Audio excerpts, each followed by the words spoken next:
News, सच जरूरी है। यह है MNS न्यूज नेटवर्क और आप देख रहे हैं MNS न्यूज टीवी। मैं हूं आपके साथ सोनल। तो आइए देखते हैं आज कुछ खास खबर। एक अध्यादेश के खिलाफ 8,400 किलोमीटर की दौड़ लगा चुके अरविंद केजरीवाल, अब महारैली की तैयारी।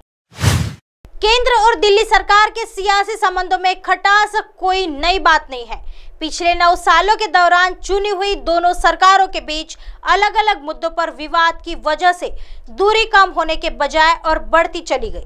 हालांकि संबंधों को सुधारने के प्रयास भी बीच बीच में हुए, लेकिन दिल्ली के अफसरों की ट्रांसफर पोस्टिंग के मसले पर पहले सुप्रीम का फैसला और उसके ठीक 8 दिन बाद केंद्र सरकार के अध्यादेश ने दोनों के बीच संबंधों को इतना खराब कर दिया कि अब दोनों सियासी दल के नेता एक दूसरे के खिलाफ खुलकर मैदान में आ गए हैं।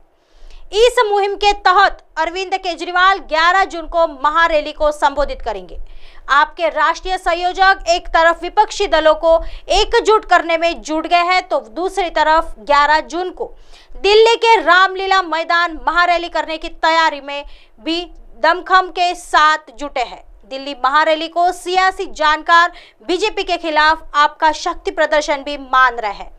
महारैली को सफल बनाने के लिए आम आदमी पार्टी के नेता घर घर जाकर लोगों से इसमें शिरकत करने की भी अपील कर रहे हैं। आप नेता घर घर मुहिम के दौरान लोगों को केंद्र सरकार की कारगुजारियों के खिलाफ एक पर्चा भी थमा रहे हैं। इसके पीछे आपका मकसद दिल्ली की जनता को मोदी सरकार की जन विरोधी अध्यादेश के प्रति जागरूक करना है। विपक्षी एकता के तहत अभी तक यहाँ पहुंचे केजरीवाल। केंद्र द्वारा दिल्ली में लागू अध्यादेश को लेकर मुख्यमंत्री अरविंद केजरीवाल इतना नाराज है कि उन्होंने इस सियासी घटना को लगभग आम आदमी पार्टी के अस्तित्व से जोड़ लिया है। इतना ही नहीं, उन्होंने केंद्र के इस फैसले के खिलाफ विपक्षी दलों को एकजुट करने की मुहिम भी छेड़ दी है। इस मुहिम के तहत दिल्ली के सीएम अभी तक अलग अलग दलों के नेताओं से उनके गृह प्रांत की राजधानी में मुलाकात के क्रम में 8,400 किलोमीटर से ज्यादा की दूरी तय कर चुके हैं। अपने इस सियासी मुहिम के तहत वह दिल्ली से कोलकाता, दिल्ली से मुंबई, दिल्ली से चेन्नई, दिल्ली से हैदराबाद, दिल्ली से रांची और आज दिल्ली से लखनऊ पहुंच चुके हैं। मेक माई ट्रिप के मुताबिक दिल्ली से इन महानगरों का सफर करने क्रम में सीएम अरविंद केजरीवाल करीब 8,400 किलोमीटर की दूरी तय कर चुके हैं। इसमें दिल्ली से कोलकाता 1467 किलोमीटर, दिल्ली से रांची 1214 किलोमीटर और दिल्ली से मुंबई 1408 किलोमीटर, दिल्ली से चेन्नई 2183 किलोमीटर, दिल्ली से हैदराबाद 1559 किलोमीटर और दिल्ली से झारखंड 532 किलोमीटर की दूरी शामिल है। आइए बढ़ते हैं अगली खबर की तरफ। पता चल गया साजिश किसने रची, आप सांसद संजय सिंह ने केंद्र पर बोला हमला। ओडिशा ट्रेन एक्सीडेंट 5 दिन पहले हुआ था, लेकिन इसको लेकर सियासी विवाद पहले से ज्यादा तेज हो गया है। बालासोर में भयानक ट्रेन हादसे के बाद अब इस मसले पर सियासी रोटी सेकने का काम अलग अलग दलों के नेताओं द्वारा जारी है। सवाल उठाए जा रहे हैं कि इसके लिए जिम्मेदार कौन, रेल मंत्री या केंद्र सरकार? अभी तक क्यों नहीं दे रहे इस्तीफा?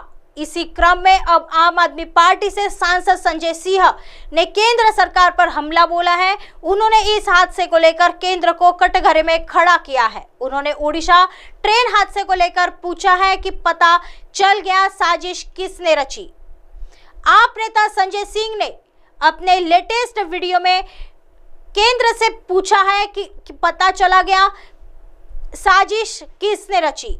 3 महीने पहले ही रेलवे के प्रिंसिपल चीफ ऑपरेटिंग मैनेजर ने बता दिया था इलेक्ट्रॉनिक इंटरलॉकिंग सिस्टम खराब है, बड़ी दुर्घटना हो सकती है।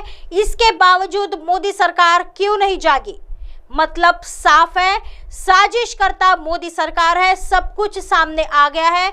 ऐसे में अब मोदी का इस्तीफा बनता है। आइए बढ़ते हैं अगली खबर की तरफ। अपोलो अस्पताल से सत्येंद्र जैन को मिली छुट्टी, 1 साल बाद पहुंचे अपने घर।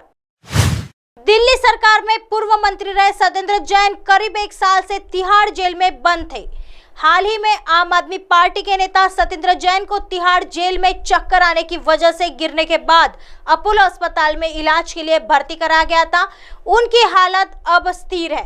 मंगलवार को तबीयत में काफी सुधार के बाद अपोलो अस्पताल प्रशासन ने उन्हें छुट्टी दे दी। अस्पताल से छुट्टी मिलने के बाद वो अपने घर पहुंच गए।